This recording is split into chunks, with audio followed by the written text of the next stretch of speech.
So, Yu-Gi-Oh! Is a game that has evolved from random monster spells and trap cards that you need to find any type of synergy with them, to a game where they have archetypes with a certain playstyle to them. So, instead of your biggest combo being Giant Rat special summoning Exile Force from your deck, now you have cards that actually call upon each other by their name archetype. So having archetypes in the game makes the game very diverse. They're all locked in a certain strategy that they need to use, and people can use their favorite archetype and favorite strategies with them. However, there are some cards that are in certain archetypes, but their summoning conditions are very generic. For example, we have Baron de Fleur, which is from the Fleur archetype. We have Predaplant Verte Anaconda, which is from the Predaplant archetype. And we have Nightmare Phoenix, which is from the Nightmare archetype. So these cards are very easy to integrate into your own deck, which obviously leads to a lot of people running these cards in their decks. Since they also have very good generic effects, everyone can use them. But that could be a good thing, since that would mean that everyone has equal grounds to use those cards, and the power balance of the game is relatively stable. But that would also mean that a lot of end boards, or let's say boss monsters of decks, are just gonna be the same type of monsters. For example, Baron de Fleur is a very commonly used monster. Since you only need like a tuner and a non-tuner to use it, it doesn't even specify its archetype's name.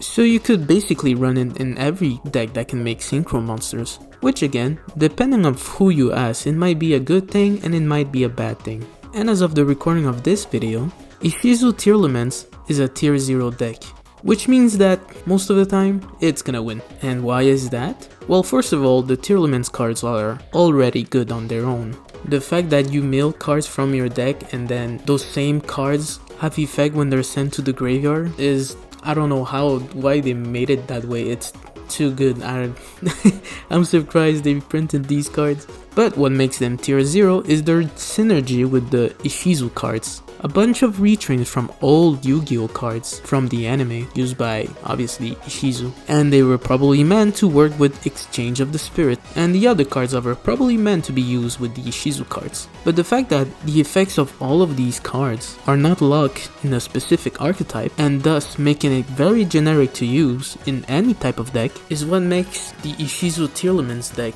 very powerful. So, should they limit cards in their own archetypes? I mean, it would limit a lot of powerful generic cards that I've mentioned before, and a lot of these cards are just gonna be played in their own specific archetype. So you might see some cards that usually don't see play come up every now and then in a duel. But here's why it could also be a very bad idea. One of the aspects of the game that is very fun to a lot of players is actually finding out the cards in different archetypes combo off of each other, and then finding a coherent strategy with them. So limiting cards in their own archetype might limit the creativity of some players. It could also make the decks very predictable. Since you can only use a certain amount of cards, then finding a weakness would be very easy to do, and then some matchups would be horrible for some decks. So there are a lot of downsides to limiting cards in their own archetype. Namely, I feel like the game would be a lot less fun. It would feel like the game would be too linear, and that you couldn't really explore any type of ideas if the archetype limits it. Like I've mentioned before, one of the best things about the game is the creativity you can use with different type of cards. Alright, thanks for watching, and let me know what you think. Do you think that cards are too generic, or on the contrary, they're too focused on a specific archetype? Let me know, what do you prefer?